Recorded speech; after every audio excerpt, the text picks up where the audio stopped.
who doesn't use Spotify at the moment? We're all kind of becoming so familiar with this. I mean, the days of buying CDs kind of for a lot of us are over now. We subscribe to services like Spotify. What do you think this has contributed to music in terms of the music industry? Do you think overall it would be better for artists to have a more subscription-based model? Certainly, and I think we're giving a lot of revenues back now. We will by the end of this year give over 1 billion back, sort of like in revenue, which is an incredible sum of money. But I don't think sort of like downloads or anything or sort of vinyl is dead, and I certainly don't think it's going to die. I think Spotify is part of that ecosystem, but it's a very, very quick growing part of that. Through technology, through especially mobile, sort of streaming and access services allow consumers to be able to listen to music in a very, very different way, but also much more instant, and people's appetite for music is quite often instant. They want to instantly hear that track, and I think that's what Spotify is allowing consumers to do, or music fans. What I love about Spotify personally is the fact it's part of the social conversation now, and Yes. my friends can see what I'm listening to, I can see what they're listening to. I wonder sometimes, do they really want to know what the hell I'm listening to, because I tend to listen to the same stuff all the time.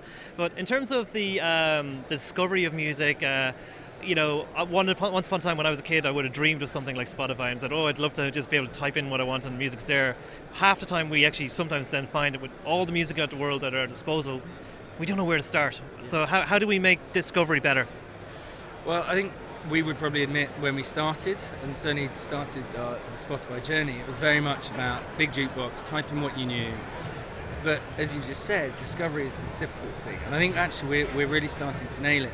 We actually now have a feature called Discover, but feeds in from multiple different elements. Part of it is social. So actually, what are your friends listening to?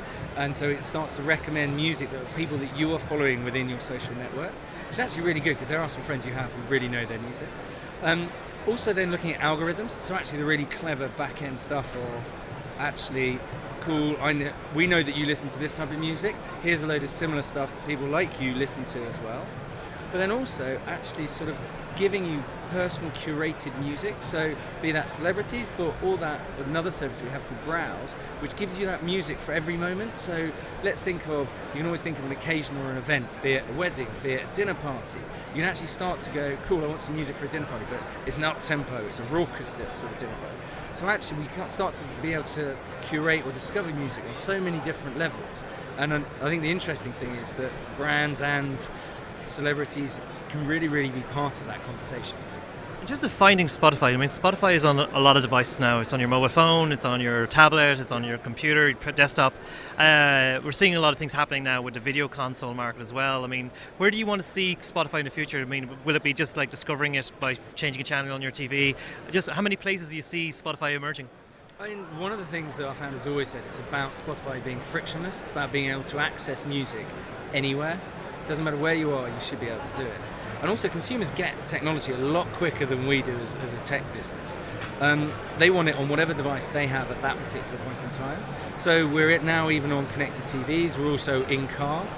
And I really believe that's just going to continue. Where it ends up, I'm not sure, but mostly, and if I was a betting man, it's probably going to be around the mobile. Everyone has a mobile, it's something that they have with them wherever they go, and actually I think that will start to control other devices. So we've just launched a service called Connect that allows you to connect multiple devices and control it from your phone or your iPad or your desktop. And I think that's probably where we're going, to a much more connected device sort of situation.